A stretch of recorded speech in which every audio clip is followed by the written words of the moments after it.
Você já teve um sonho tão esquisito, tão fora da realidade, que ficou se perguntando: o que isso quer dizer? Talvez tenha acordado assustado, confuso ou até envergonhado. Mas e se eu te dissesse que nada disso foi por acaso? Segundo Sigmund Freud, o pai da psicanálise, os sonhos são desejos proibidos disfarçados, vontades que você reprime durante o dia, mas que voltam à noite usando máscaras, metáforas e símbolos. Aquela imagem maluca, aquele rosto inesperado, aquela situação absurda, tudo isso pode ser a forma que o seu inconsciente encontrou para dizer: ei, olha para isso. Neste vídeo, você vai descobrir como seus sonhos revelam aquilo que você nem ousa admitir acordado. Prepare-se para enxergar o que realmente se esconde por trás dos seus sonhos, e talvez por trás de você mesmo. Não esqueça de seguir e deixar seu gostei para não perder nenhum vídeo. Você já acordou de um sonho se perguntando o que isso realmente significou? Talvez estivesse caindo, talvez estivesse no em público ou beijando alguém que você nem gosta. E no fundo, você sabe, aquilo não era só uma viagem aleatória do seu cérebro. Tinha algo ali, algo estranho, algo perturbador. Sigmund Freud, o pai da psicanálise, acreditava que todo sonho é uma mensagem cifrada, um desejo proibido travestido de fantasia. E se eu te dissesse que até os pesadelos mais absurdos são, na verdade, desejos tentando escapar da sua mente? É exatamente isso que Freud defendia, que por trás de cada cena bizarra, existe um impulso escondido, muitas vezes vergonhoso ou inaceitável. E durante os próximos minutos, você vai mergulhar nesse universo sombrio, onde nada do que você sonha é por acaso, e tudo pode significar exatamente aquilo que você teme. Para entender Freud, precisamos começar pela estrutura da mente que ele propôs: id, ego e superego. O id é como uma criança mimada, quer tudo, agora, sem pensar nas consequências. Ele é guiado pelo princípio do prazer. O superego é o juiz moral, representa as normas, os valores, o que é certo. E no meio deles está o ego, que tenta manter o equilíbrio entre esses dois extremos. Durante o dia, o ego mantém o controle. Ele reprime, censura, filtra. Mas quando dormimos, essa censura enfraquece. É como se o ego caísse no sono junto com o corpo. E aí o id aproveita. Começa a soltar fragmentos de desejos reprimidos. Mas o superego ainda deixa uma sombra, impedindo esses desejos de se mostrarem por completo. É aí que nasce o sonho, um palco onde o desejo se disfarça, se fantasia e se apresenta, mas nunca de forma direta, sempre com roteiro simbólico. Imagine alguém que tem impulsos agressivos contra o chefe. Essa pessoa jamais poderia expressar isso diretamente. Seria errado, inaceitável, destrutivo. Mas à noite, num sonho, ela pode se ver brigando com um estranho, ou talvez fugindo de uma criatura assustadora. Parece algo aleatório, mas não é. Freud chamava isso de conteúdo manifesto, aquilo que o sonho mostra. Mas por trás disso existe o conteúdo latente, o desejo real, mascarado pela censura. É como um código secreto. O sonho, para Freud, não é literal. Ele é um quebra-cabeça. E entender um sonho é justamente aprender a decifrar esse código, entender o que está sendo dito de forma indireta. Mas esse processo não é fácil, nem confortável, porque muitas vezes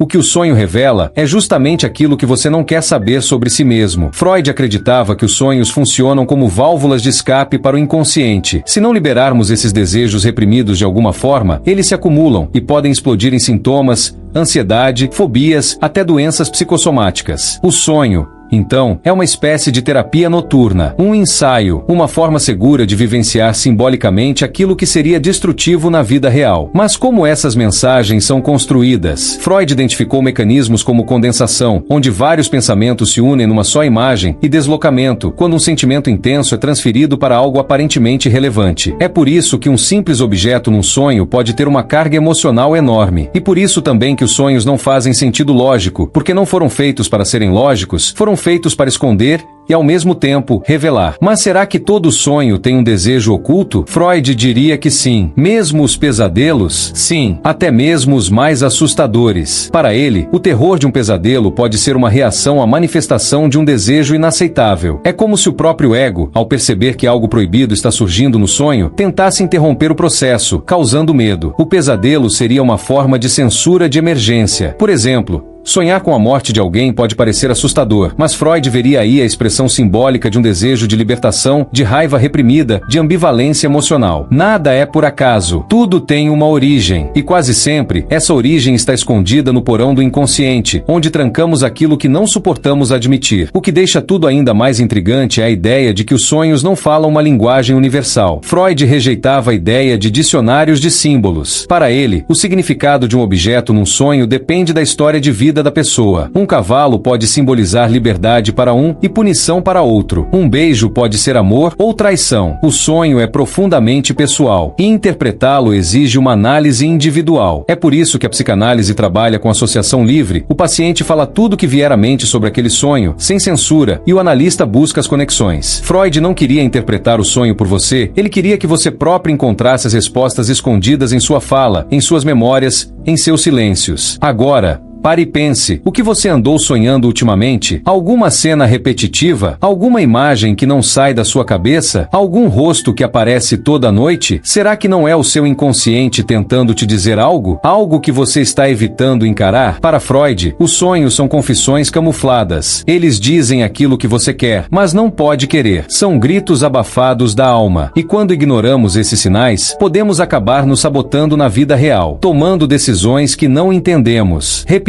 padrões sem explicação, porque o que não é expresso se manifesta de outra forma, e o que o sonho tenta dizer, se não for ouvido, se transforma em sintoma. No fim das contas, o que Freud nos mostra é que conhecer seus sonhos é conhecer a si mesmo, mas não a parte que você mostra para o mundo, e sim a parte que você esconde até de você. Sonhar, para Freud, é um ato de revelação, uma fresta no inconsciente, um espelho distorcido onde, se você tiver coragem de olhar, pode ver desejos enterrados, verdades esquecidas e monstros internos que usam máscaras. Então, da próxima vez que acordar confuso com um sonho, pense 2 vezes antes de descartá-lo. Pode ser que, naquela cena absurda, naquela mistura de símbolos e absurdos, esteja escondida a versão mais crua, mais verdadeira e mais secreta de quem você realmente é.